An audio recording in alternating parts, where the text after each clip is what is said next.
Well, you've returned to the reach, an untamed, sunless span of the heavens, lend this new frontier a celestial garden. Run wild. Oh, wrong way.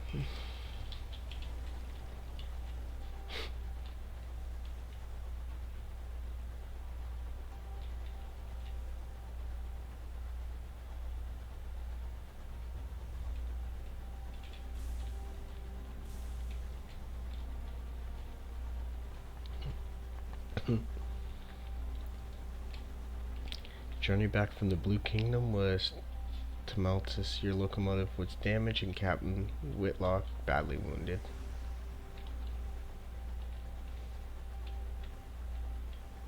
As first officer, the crew looks to you. The nearest station is New Winchester. Can you get the orphan there safely? Probably. I always use cruise control when I'm cruising. The only time I don't use it is in combat. Well, sometimes. It all depends, really.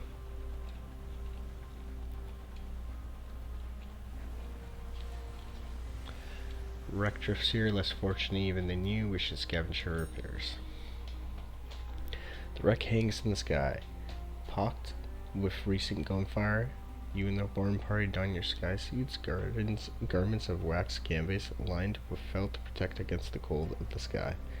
To the crew have whispered as they dress, what business does Captain Whitlock have in the Blue Kingdom anyway?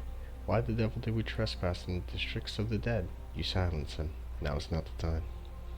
Leap across the wreck. The gap between two engines isn't wide, but the endless fathoms of heaven gape beneath it. You jump. Your stomach lurches with vertigo as the stars blaze above you and below. The air of the heavens is thin and torn by unpredictable winds.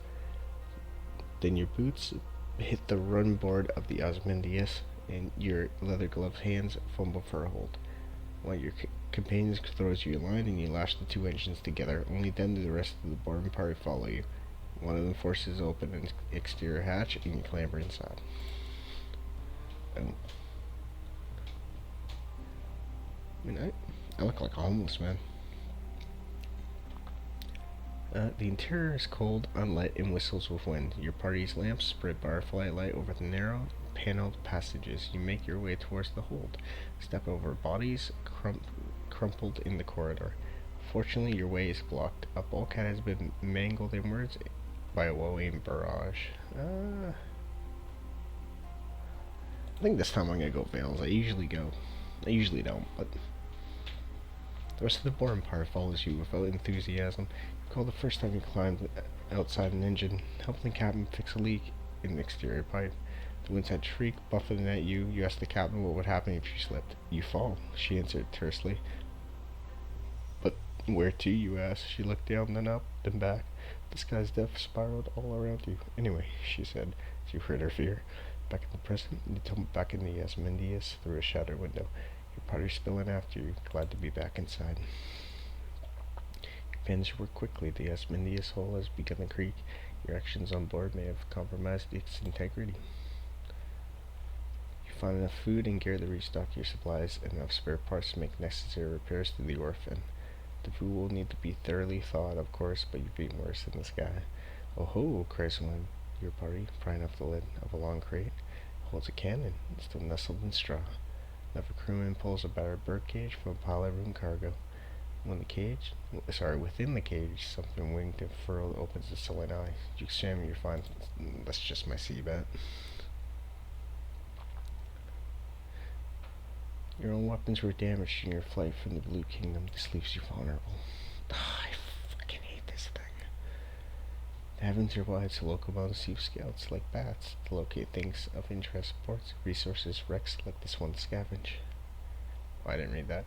The Osmondius emits a long jutting creak. Your boarding party exchange nervous glances. From the chaos of its hold, you have retrieved repairs and supplies and discovered some useful equipment, a gun that could be mounted on your locomotive, and an educated bat.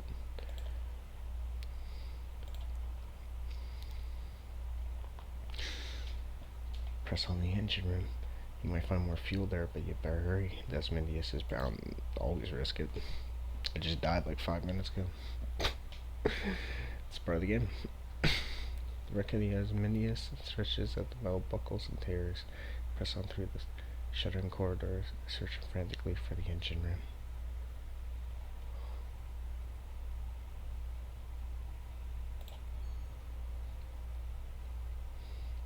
The wreck's engines are choked with full ash. You search swiftly, unaware of every creak in the bulkhead, every tumble that runs through the dead locomotive. Finding several sacks of coal, you drag them to an exterior hatch and fling them across the orphan before leaping after them.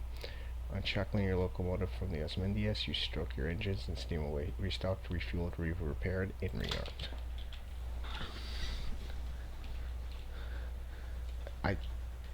I'm not gonna do that, but yeah, actually, that makes sense.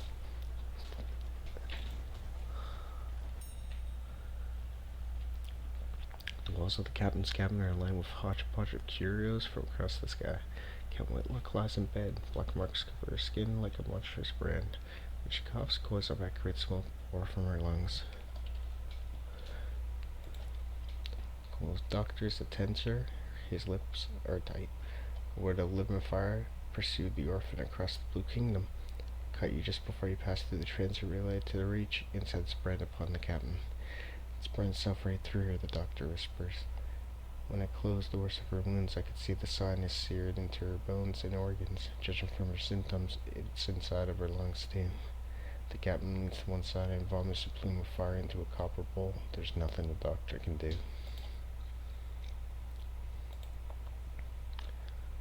The captain opens her eyes as you draw near. She attempts a smile. Her mouth is blistered from blue fires that dance on her tongue. Her hand grips your arms. Her skin is hot as a kettle. Made arrangements. The orphan will be yours. Her voice is just a rasp, burnt meat breath, but promise. She breaks off the scream, a word in language that was not made for human mouths. When she resumes speaking English, she's weaker. Her request is little more than a gasp. Promise me one last service. Promise. Of course. She sinks back, relieves. All in my will. She gasps. Be it better. She breaks off as her signals burn into her bones flare, growing cherrier through the flesh and skin. But her captain than I. The effort exhausts her. No, that's not gonna happen. The effort exhausts her. She sinks back into the scorched pillows in twisting frantic fever. You have an engine to command. You leave the cabin and the scorched stink of the air behind. You return to bridge New Winchester's further than you like, and the captain hasn't long left.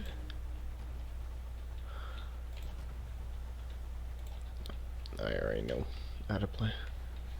I'm not a veteran, but I know enough.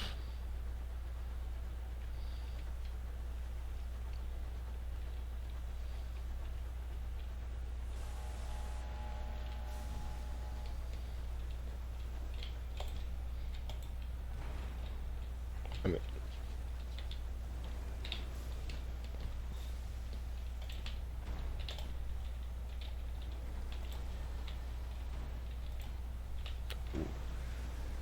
not bad. I hate this gun. Prepare the book of wreckage. Place the plunderers. It's behind you. Someone's humming a song of victory. Marauders pillage homesteads and hunt travelers all across the Reach. They often carry stolen valuables. The foreign party returns with wallets and watches, cufflinks, lockets, and keepsakes. You store them in the safe to be pawned when, if, you make it back to port. Fair enough.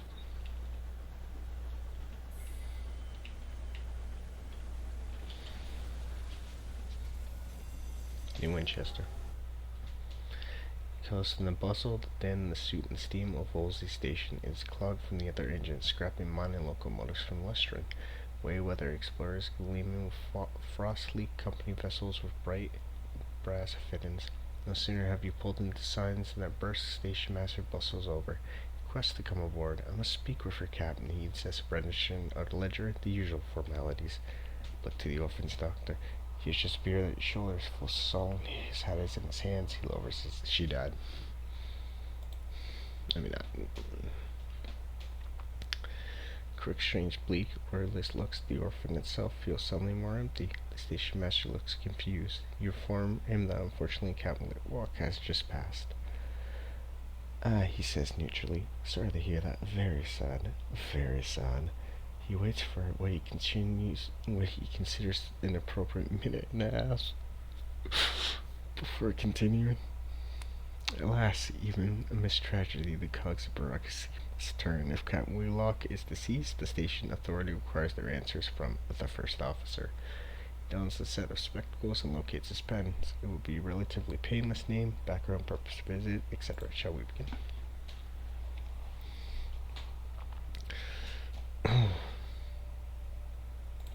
What do I want to do? I think I said, you know what? Revolutionary. The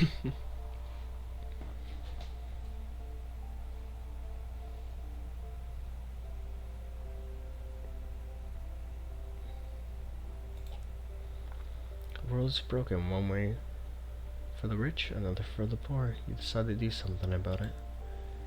With your feet in your fists. You marched, and when marching was enough, you fought. With your mind, legend are the tools of tyrants. You publish research to expose those lies and illuminate injustice. With your art travels swiftly. It cannot be imprisoned. It cannot be hanged.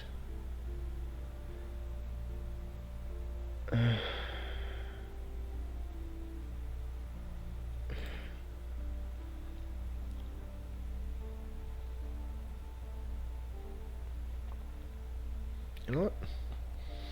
The truth, I usually don't.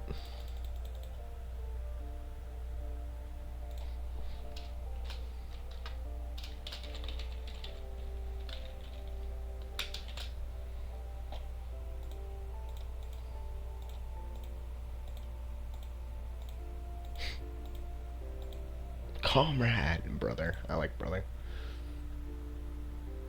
You were revolutionary. The law offered you no protection. The engines of the state were set against that which you knew would be just. So how did you resist? With your mind, your arguments found receptive ears. They were set along firebrand students and graced with hastily printed pages of subversive pamphlets. What am I doing? The truth. A message from an old friend begins now. West quest to learn the secret that the stars hide. What drives you? Curiosity? Justice? Insolence? Wherever it is, it will be tested.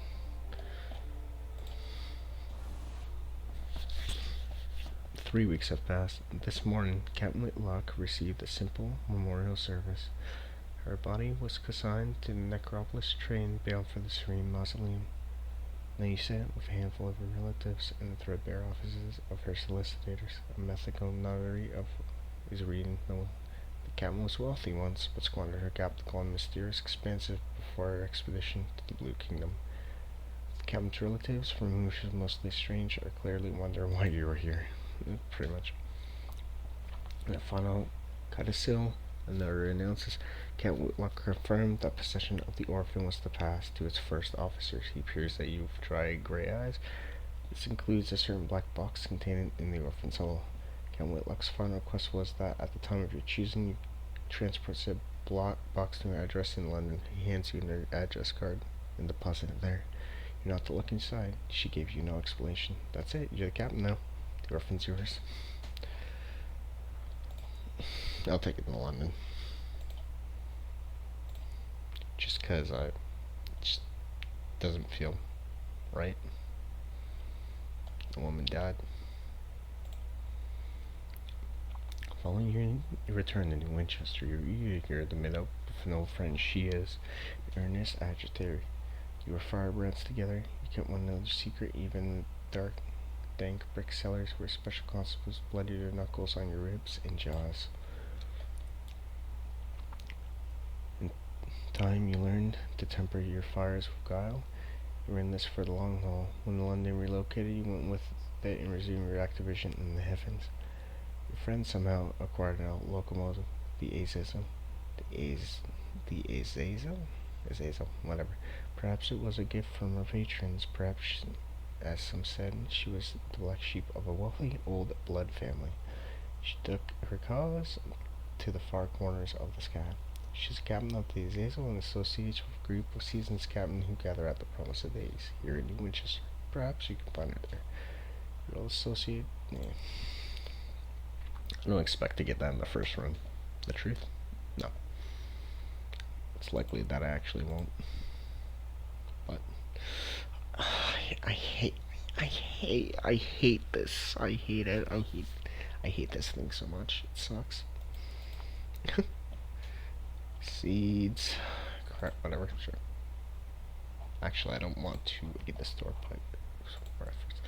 I'm supposed to be against London. Ooh, that might be bad though. It's gonna suck when I'm in Albion. It's gonna suck a lot.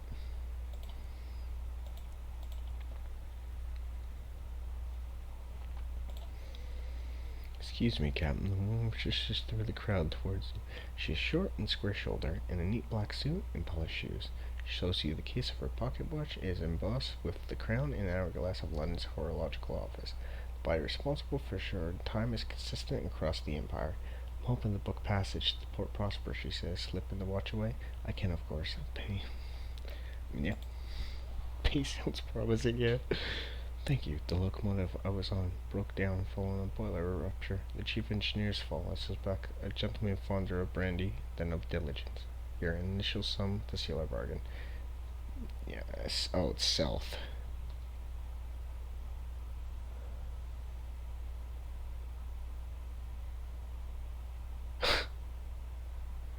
I actually didn't know that. I'd never read that.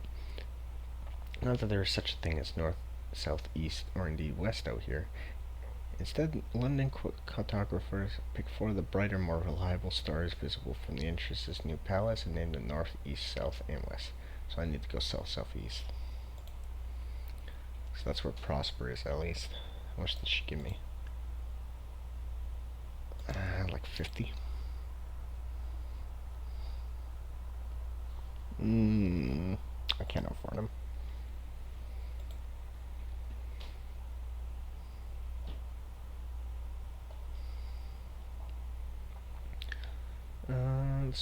I guess I never read that. The smoggy, clanking, singing, stamping, throng in front the cart of the reach. Ever expended port of soot, smudged glass, and bright steel spilling across a drifting, mist-wrapped archipelago. The factory's thunder, its engine sheds ring with hammers and hiss with steam. Locomotive chug into the silence for repair, or flare across the sky and away into the high wilderness.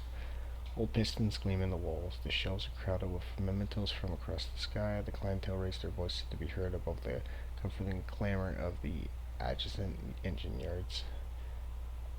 They're always happy to offer words of advice.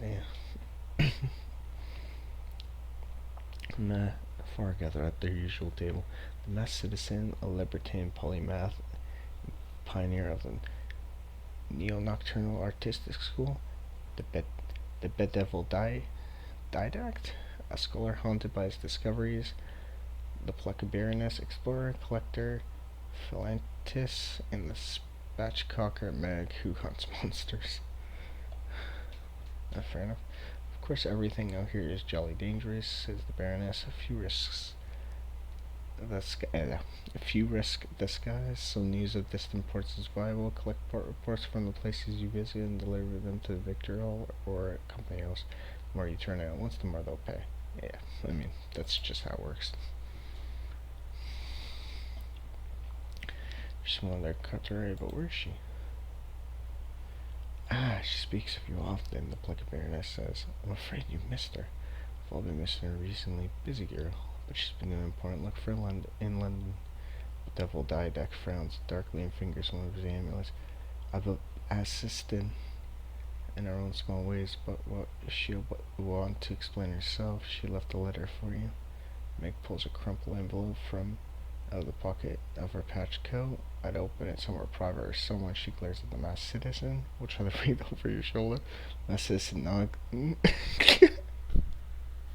masked citizen nods unapologetically. It's true up and screams.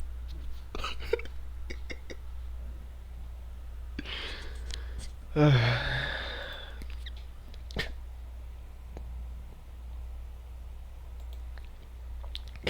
damn it.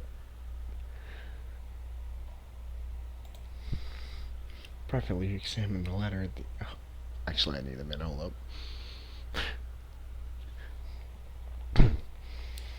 Privately, you examine the letter. The earnest editor is handwriting, never neat. It's clearly hurried. There are several unfinished trains of thought angrily struck through.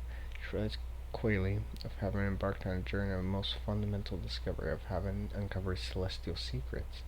She says she wants to discuss her progress with you, but she does not say where or when. The envelope also contains a collection of unfinished crosswords cut from the newspaper. I see. I can't do this yet. Actually, I have enough fuel to go for a bit. Alright. Well, I'll see you in a bit.